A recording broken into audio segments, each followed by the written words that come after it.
کیا میں سیاستدان ہوں اور عمران خان میرا حریف ہے؟ نہیں، میں ایک صحافی ہوں اور صحافی ہی مروں گا۔ یوں میرا ان سے مقابلہ ہے اور نہ ہم ایک دوسرے کے حریف ہیں۔ کیا میرا عمران خان سے جائیداد یا کاروبار کا جھگڑا ہے؟ نہیں، ہرگز نہیں۔ ایسا کوئی معاملہ پیش آیا ہے اور نہ آ سکتا ہے۔ وہ میاں والی کے نیازی اور میں ایک قبائلی پس منظر کا مزدور۔ ان کے محلات بنی گالہ اور لاہور میں ہیں، جبکہ میں اسلام آباد میں ابھی تک کرائے کے گھر میں رہتا ہوں۔ کیا میری ہمدردی یا وابستگی ان کے کسی حریف جماعت سے ہے؟ نہیں، ہرگز نہیں۔ یہ صفات گواہ ہیں کہ میاں نواز شریف اور آصف علی زرداری کی حکومتوں پر سخت تنقید اس عاجز نے کی ہے۔ پشاور میں MMA کی حکومت میں سب سے زیادہ زیر عتاب میں رہا۔ ANP کی حکومت میں کبھی وزیر اعلیٰ ہاؤس کے اندر نہیں گیا اور ان کی حکومت مجھے نمبر 1 مخالف سمجھتی رہی۔ مولانا فضل الرحمان کے ساتھ فاٹا مرجر کے معاملے پر 2.5 سال جو جنگ ہوئی، اس کو روزنامہ جنگ کے پرانے شماروں میں ملاحظہ کیا جا سکتا ہے۔ جہانگیر ترین، پرویز خٹک، ریحام خان اور کئی دیگر لوگ گواہ ہیں کہ کتنے لوگوں نے مجھے عمران خان کے ساتھ بٹھانے کی کوشش کی اور میں انکار کرتا رہا۔ ہر ایک کو یہی جواب دیتا کہ میرا اور ان کا صحافی اور سیاستدان کا تعلق تو ہو سکتا ہے، لیکن دوستی نہیں ہو سکتی۔ تو پھر سوال یہ ہے کہ میری تنقید کا زیادہ رخ عمران خان کی طرف کیوں رہا، اور جواب میں عمران خان نے میرے خلاف ہر غیر قانونی اور غیر اخلاقی حربہ کیوں استعمال کیا۔ آج میں پہلی مرتبہ اس کی وجہ بتانے کی کوشش کر رہا ہوں۔ وجہ اس کی یہ ہے کہ میرے نزدیک ایک صحافی کی بنیادی ڈیوٹی یہ ہے کہ وہ جو فرد، جو ادارہ یا جو لیڈر جیسا ہے ویسا قوم کے سامنے لے کر آئے۔ ہمارا کام حقیقت واضح کرنا ہے اور پھر فیصلہ کرنا قوم کا کام ہے کہ وہ حمایت کرتی ہے یا مخالفت۔ میں نہ نواز شریف کو فرشتہ سمجھتا ہوں، نہ زرداری کو، نہ مولانا فضل الرحمان کو، اور نہ کسی اور سیاسی رہنما کو۔ میرے نزدیک وہ جیسے ہیں بڑی حد تک قوم کے سامنے ان کی حقیقت واضح ہے، لیکن میری سمجھ کے مطابق عمران خان جیسے تھے اس سے الٹ انہوں نے قوم کے سامنے اپنے آپ کو پیش کیا۔ میری ڈیوٹی یہ ہے کہ میں نواز شریف، زرداری، مولانا اور عمران خان کی جو حقیقت ہے وہ قوم کے سامنے لاؤں اور پھر فیصلہ قوم پر چھوڑ دوں۔ یوں جس دن عمران خان کی حقیقت اسی طرح قوم کے سامنے آ جائے جس طرح نواز، زرداری، مولانا، سراج الحق، اسفندیار ولی اور دیگر لیڈرز کی آئی ہے، میرا عمران خان سے متعلق خصوصی سلوک ختم ہو جائے گا۔ الحمدللہ رفتہ رفتہ ان کی حقیقت واضح ہو رہی ہے، لیکن میرے نزدیک اب بھی لاکھوں لوگ ان سے متعلق غلط فہمی کا شکار ہیں۔ اللہ گواہ ہے کہ گزشتہ 10 برسوں میں اس ایشو پر میں بڑے کرب سے گزرا ہوں۔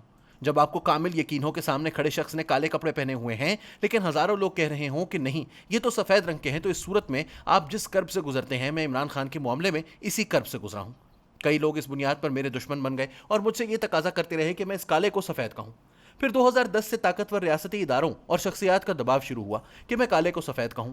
پیشہ ورانہ لحاظ سے اپنے اس موقف کی میں نے بھاری قیمت ادا کی، کیونکہ میں ایک سیلیبریٹی، ایک پاپولسٹ، زیادہ ریٹنگ دینے والے اور سب سے بڑھ کر اسٹیبلشمنٹ کے چہیتے شخص کی مخالف صف میں کھڑا تھا۔ جب سے سوشل میڈیا آیا ہے وہ میری ٹرولنگ کرواتا رہا، جس میں سب سے تکلیف دہ بات یہ تھی کہ میری عظیم ماں کو گالیاں دلوائی گئیں۔ پھر جب ان کے ہاتھ حکومت آئی تو انہوں نے ہر طرح سے میرے خلاف حکومتی طاقت استعمال کی، لیکن رب ذوالجلال کا لاکھ لاکھ شکر ہے کہ اس نے مجھے استقامت دی۔ میری خوش قسمتی یا بدقسمتی تھی کہ مجھے دور طالب علمی میں ہی جب عمران خان سیاست کے میدان میں آ رہے تھے ان کو قریب سے دیکھنے کا موقع ملا، اور اس کے نتیجے میں نے کچھ نتائج اخذ کیے۔ مثلا لوگ انہیں سیدھا سادہ اور کھرا انسان سمجھتے رہے، لیکن جب وہ سیاست شروع کر رہے تھے تو مجھے اس وقت اندازہ ہوا کہ وہ انتہائی شاطر اور چالاک انسان ہیں۔ لوگوں کے سامنے شوکت خانم کو بنیاد بنا کر یہ باور کرواتے رہے کہ وہ نہایت صاحب دل انسان ہیں، لیکن مجھے اس وقت یقین ہو گیا تھا کہ وہ سراپا دماغ ہیں اور ان کے پاس دل نہیں۔ انہوں نے لوگوں کو باور کروایا کہ وہ نہایت غنی اور قناعت پسند ہیں، لیکن مجھے اس وقت سے ایمان کی حد تک یقین ہو گیا تھا کہ شہرت، طاقت اور اقتدار ہی ان کی منزل ہے۔ انہوں نے اپنے آپ کو بہادر مشہور کر رکھا ہے، لیکن میری رائے یہ ہے کہ بہادر شخص سفاک اور مخالفین کے بارے میں بے رحم نہیں ہوتا۔ میری سوچ یہ ہے کہ اگر یہ ایک انسان اپنے خاندان اور اپنے دوستوں کا وفادار نہیں تو آگے جا کر اپنی قوم اور اپنے ملک سے بھی وفا نہیں نبھا سکتا، کیونکہ انسان وفادار ہوتا ہے یا بے وفا، اور میں دیکھتا رہا کہ وہ کسی کے ساتھ وفاداری نہیں نبھاتے۔ ایک اور صفت میں نے ان کے ہاں محسن کشی کی محسوس کی تھی، جس کا نظارہ ان دنوں سب کر رہے ہیں کہ جس ادارے نے ان کی پارٹی کو ایک فین کلب سے اٹھا کر اقتدار تک پہنچایا اور ان کی خاطر ہر طرح کی بدنامی مول لی، وہ آج اس ادارے کے پیچھے پڑ گئے ہیں۔ کالم کا اختتام اس ایک پرانے واقعے پر کرنا چاہوں گا کہ جب عمران خان سیاسی پارٹی بنا رہے تھے تو ماڈل ٹاؤن کے ای بلاک کے ایک گھر میں ایک تحریری دستاویز پر دستخط ہوئے، جس میں فیصلہ ہوا کہ جنرل حمید گل اور عمران خان میں سے ایک چیئرمین اور دوسرے صدر ہوں گے۔ اس کے گواہوں میں ڈاکٹر فاروق خان اور منصور صدیقی اس دنیا میں موجود نہیں، لیکن 2 گواہ یعنی محمد علی درانی اور جاوید احمد غامدی زندہ ہیں۔ اس معاہدے کی کاپی ایک غیر سیاسی مگر ایماندار انسان کے پاس موجود ہے، جبکہ یہ سب کچھ میری نظروں کے سامنے ہوا تھا۔